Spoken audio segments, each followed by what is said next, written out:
Hello? Hi, how are you? Very good. How are you? I'm well, thanks. And you? Good, thanks. I'm going to start ahead with the intro and then I'll start asking questions. Good? Brilliant, yeah. Okay. Hello, ladies and gentlemen, boys and girls. You're watching Clone with One broadcast.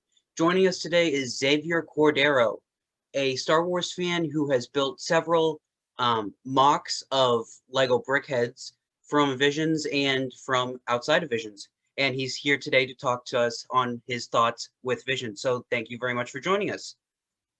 Oh, yes, thanks. Thanks for having me. Of course. So tell me a little bit about yourself, please. So I'm a 21-year-old student from South Africa. Um, I'm at the moment just studying sort of, the usual subjects, Mm. maths, um, with a focus on economics and musical studies. So I'm hoping with that to get into university and obviously, aside from that, more on a sort of hobbies level of things, I'm a big fan of Star Wars and Lego. Um, yeah, and that's basically it. Okay, that's cool. Um, so what was your first introduction to Star Wars? So Star Wars, I've always sorry, I've always sort of been surrounded by Star Wars in a way. It was never really that big of a thing, but I was always sort of aware of it. The first time I really got into it was actually through the game, the Lego Complete Saga game. So I think when my sister was when I was about 8, um, our dad bought it for us, and that was my sort of first proper introduction to the universe. And then obviously with the release of the sequel trilogy a few years later, 2015, 2016, that was when I started to really get into it and basically join the fandom, I guess, from there. That's very cool. Um, I think I was about 8 when I was first introduced to it. I didn't grow up in a Star Wars centric house, but one day I saw this Hmm. VHS tape over in the corner, and I remember thinking that it kind of looked like a Star Trek-ish thing. And so I asked my grandpa what it was. He said, "Oh, that's Star Wars." And so I watched Star Wars: A New Hope that day, and I think I must have watched it 20 times in the following month. Um, and I also grew up playing Lego Star Wars: The Complete Saga with my uncle. Um, and Hmm. we still play it every now and then to this day. So that's very cool. I love that game so much. Yeah, definitely, definitely a classic, certainly. Definitely. So speaking on that topic for a moment, have you seen any of the trailers for the new Lego Star Wars game with the expanded maps and all that stuff? Yes, I think it's just called the Skywalker Saga, if I remember correctly. Yeah. Looks pretty cool, I must say. Um, Obviously having the original one, going on to the Force Awakens game, now having something of everything is really cool. So I'm Yeah. hoping to get it if it's not too expensive. Yeah, I'm hoping to get it at some point myself. One of the things that I wasn't a big fan of in the Force Awakens game was how you have to build these different things 3 different ways to do things. That was definitely something that wasn't in the original game. You just build something once and then you can blow it up and rebuild it if you want to. Did you enjoy that aspect of it? The rebuilding things different ways and just having to figuring it out by trial and error. Yeah, I must admit, I think I agree with you. It was a little bit. It felt like they almost sort of overthought it a bit. Mhm. I think the real quality of the original was it was simple, and because the actual functions were simple, it was a lot more puzzle making. Well, no, Mhm. puzzle solving, and that's what I think Definitely. is lost in the new one. Is it's just too, you know, it's a bit frustrating. It's almost a little bit. It's just not in the spirit of Lego games for me. So yeah, I'd say on that aspect, definitely prefer the older ones. Yeah, yeah. Yeah, I think they were trying for the puzzle solving aspect, but I agree with you, like you said, I feel like they overthought it and they lost some of the spirit of it there. So I'm hoping they bring back a little bit of the original function in this new game. Hmm. So is it hard Oh, hold on. Did anything particular draw you to Star Wars? Or was it just overall the story, or was there anything particular? I guess it's probably the same as so many other people. Just sort of the cool things, the lightsabers. When I was small, I sort of remembered clips of the Phantom Menace, and just Mhm. how cool Qui-Gon Jinn was. Um, and that sort of just grows. And I think with the new films coming out, having something new for almost for my generation, I guess, Mhm. sort of made it a lot cooler, I think. Yeah, yeah, it brought back a lot of old fans and brought a lot of new fans. It kind of made being a Star Wars fan cooler in a way. Yeah. Um, okay. So, what do you think of Star Wars Visions? Do you like that they tried something so absolutely experimental?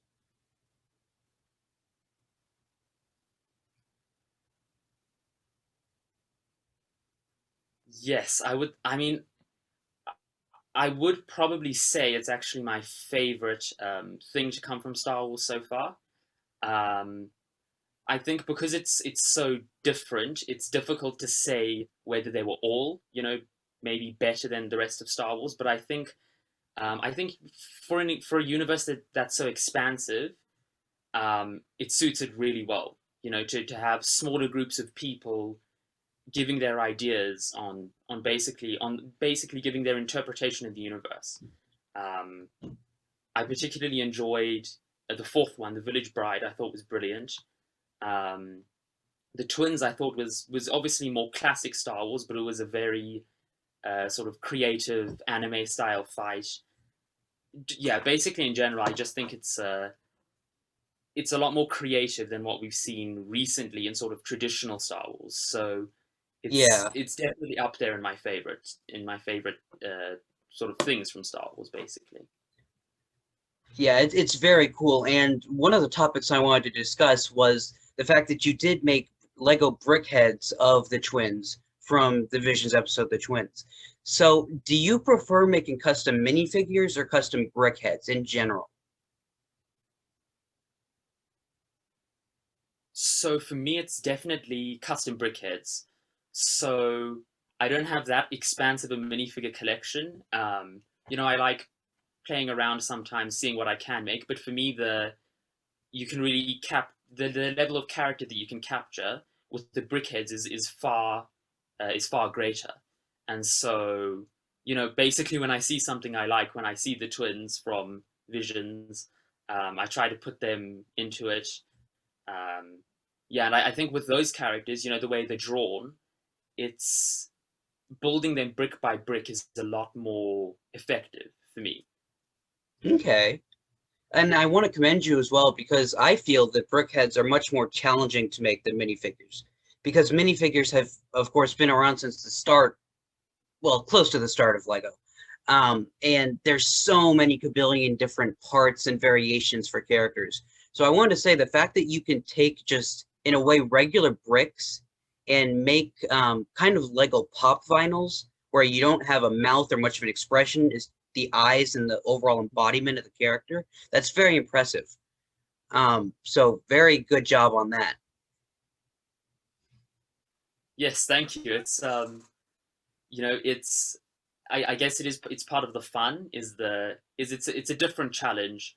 I think most people will begin very basic with very basic designs, and then you just naturally improve.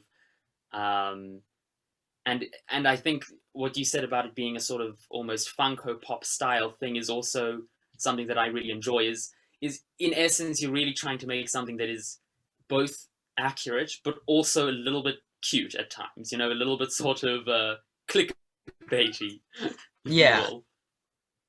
yeah. I actually built my first Brickhead set a couple days ago. The box was damaged at a Walmart store, and they gave me a great discount because otherwise I wasn't planning to buy any. But anyways, I got Grogu in his hover pram and the Mandalorian, and it was just really interesting building them for the first time because I like Funko Pops, but I'm not a big fan. And I had Mm. never built a Brickhead before, but it is very interesting, especially seeing the different ways that they use parts and different ways that they use to assemble them. Like, for example, here on his helmet here, they built it sideways so it clips in sideways, and then it's just, they don't actually clip in, but there's no Mm. space for them to go, so they just hold them in there. And it's just amazing the different ways that they use parts in Brickheads. Yeah, and I think to an extent you have to. It's that's again why I personally find it so enjoyable is that you really have to take a piece and look at it and think, well, how can I use this? It's always most pieces are used for something, Hmm. something fairly basic. What I find very challenging is, and again fun, is just to try see what you can do. Can you make it part of the hair? Can you try it with the face for some texturing? It's definitely a different world from the whole sort of minifigure scene, and that's I think that's why it's sort of once you get into it, really, really enjoyable. Yeah, yeah. I'm afraid that I'm going to start getting into it now because I have nor the not the time, money, or space for Brickheads. So, yeah, I'm gonna have to work That hard to always avoid seems that to be one the anyway. case. So I say that again. No, I'm saying that that's always the case with Lego. You Indeed, just you have to stay away from it because otherwise you will be consumed. exactly. That's one reason. As a fun fact, I was afraid to get into the Hobbit and the Lord of the Rings. I just started reading the first book for the first time because my mom has parts to the minifigures in her collection that I've traded from her sometimes for Marvel customs, and I cannot afford to take the pieces off my Marvel customs and start a whole nother fandom journey in a way.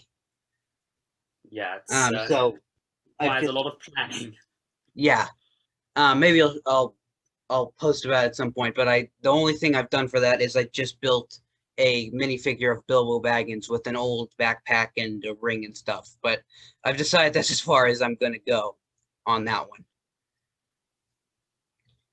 Okay. So I saw your Facebook post about the Brickhead and minifigure you made of John Williams. For the viewers who don't know, John Williams is a very famous composer, music composer, who did the music for the Star Wars episodes 1 through 9, and he did the music for Galaxy's Edge, the theme park as well, for E.T., for a couple of the Harry Potter movies, and much, much more that I can't even remember.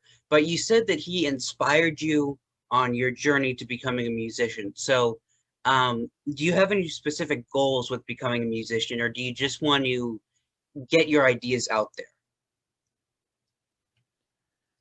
Yeah, so sort of when I posted that, I was sort of my inspiration was to try get into full music eventually. Mhm. Since then, I've sort of become more. I sort of more just want to make music for the sake of making music. Just write something that I put all of my work into and think is good.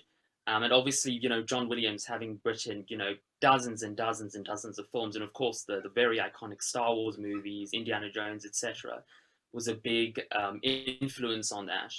And at the time, I was sort of trying to write a theme for a friend who was working on a story, and so his style was very influential. It's sort of the right thing. Seeing what he does with his music was very useful. Yeah. It is. He's one of the most amazing composers I've ever heard of. I can just turn on the soundtrack for Rise of Skywalker and listen to it any time of the day, really. Yeah, it's Uh, definitely the I think the regardless the one thing that is good throughout all of the Star Wars movies is always the music.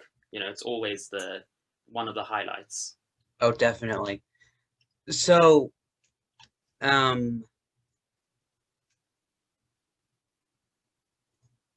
oh yeah, that was. I keep thinking of my question, and then I think of something else, and I completely space it out. That's just what I do. So, as a musician, do you find yourself just noticing the nuances in music in Star Wars? Do you find yourself just focusing in on that more than you did before? Yeah, definitely. So in the beginning, it was, you hear the music and it's great music. Um, Sort of now, I'm able. Well, I mean, I'm sure many people are, but now it's always fun to see. Oh, here, there's a bit of the Imperial March here. There's a bit of race theme there. Um, and being, yeah, it's basically, it's sort of, the advantage to it is that you can see how the music grows within the films. It's not always they have a theme and they leave it there. You know, Williams will come back to it and work it into a new theme and work in something else from another film, that just makes the two work so much better. I think one example is in The Last Jedi, in the opening scene where there's that whole battle. Um, I think it's the fairly sort of dramatic part where the one of the Resistance bombers gets destroyed. He just throws in a part of the theme between Anakin and Obi-Wan, strangely enough.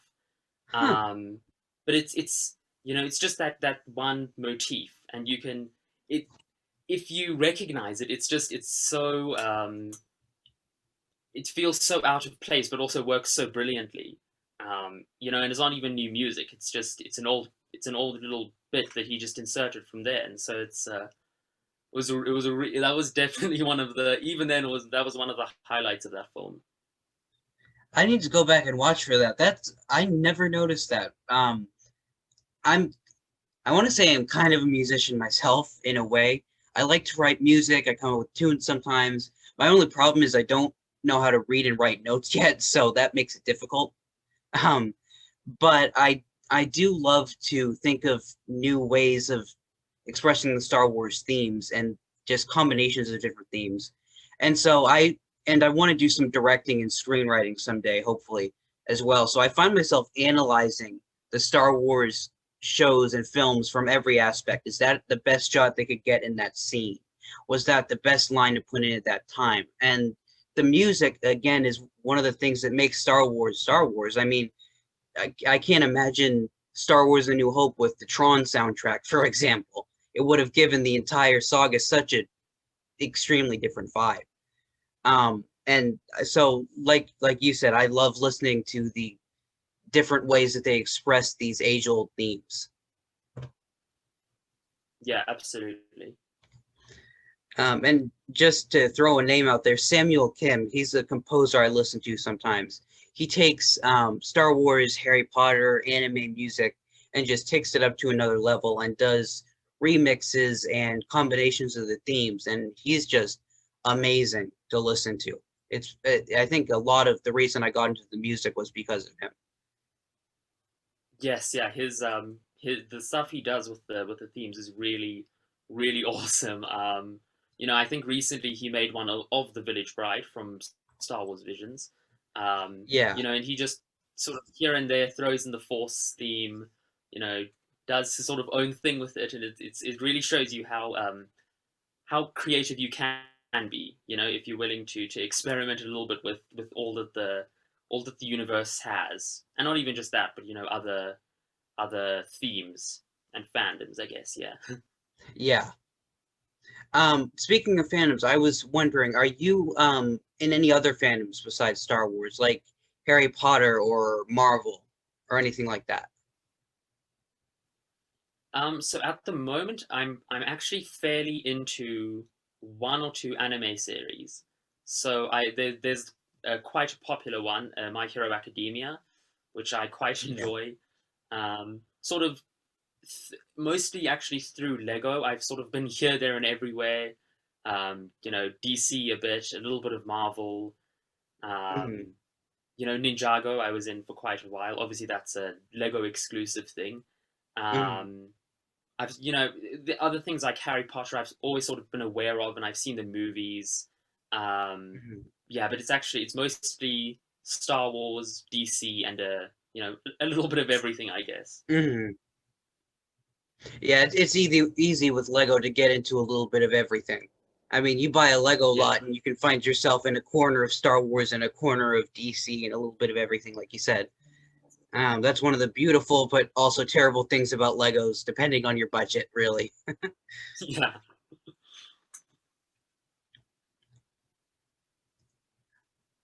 Okay, so with Star Wars, are you the type of fan that um, likes to enjoy the movies and analyze the music and that sort of thing and kind of leave it at that? Or do you find yourself trying to learn everything you possibly can learn about Star Wars? So that's a little bit of a difficult question because sort of when I got into Star Wars, I was very enthusiastic about it. Um, I would go and, I wouldn't say memorize, but I would go and, read up about all of the things which are, pretty useless. Like, who is that planet on where, who is that alien, etc. Mhm. Sort of as I've gotten older, I appreciate the films. I'm still a big fan of many of them. Um, but I do, having seen, new things like Visions, I do think that, and also The Mandalorian, obviously, um, it's quite flexible, and I think if they go on with that, it'll help the actual universe sort of grow, I guess. So I think, so I'd say I'm open to Star Wars change. That's a very good mindset to have in this era of Star Wars. That's definitely. I myself, I didn't used to be into Star Wars like the facts that much. And then one day I guess I remember like looking at a book of different Lego Star Wars characters and learning a little bit more.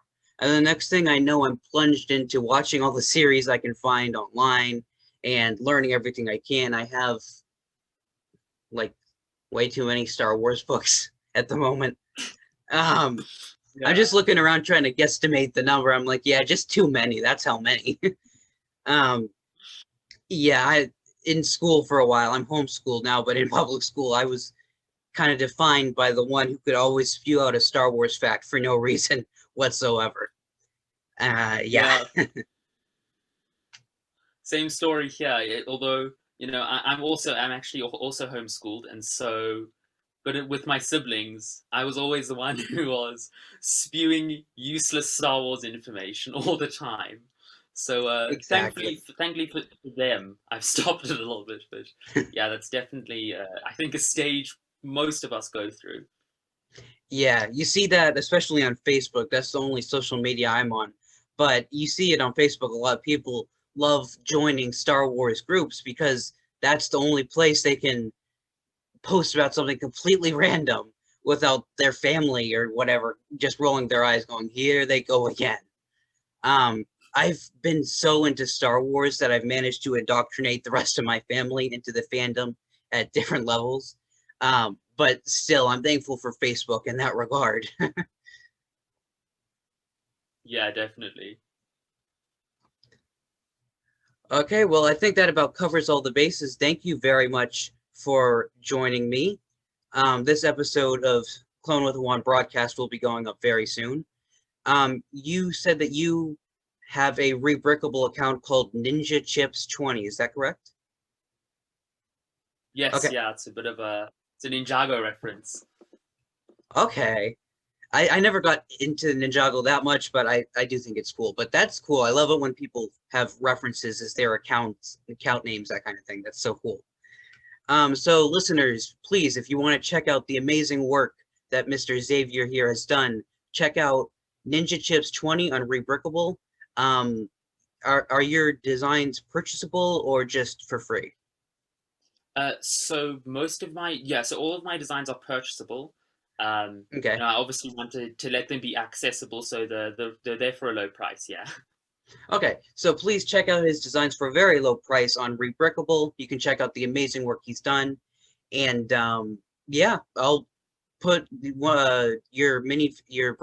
eh. I'll put a picture of your brickheads of the twins as a profile picture for the video. And it's very, very nice. I love the backpack that you gave. Is it Am? Is Am the girl or was Am the boy? Uh, I, Gosh, I mean, I don't even know myself. I'm pretty sure Am is the girl, Kara is the boy. Yeah. okay. Yeah, they throw around so many names and visions that I just lost track completely. Yeah, so Yeah. please check out Ninja Chips 20 on Rebrickable. Thank you very much for watching. You've been watching Clone with One broadcast. Goodbye.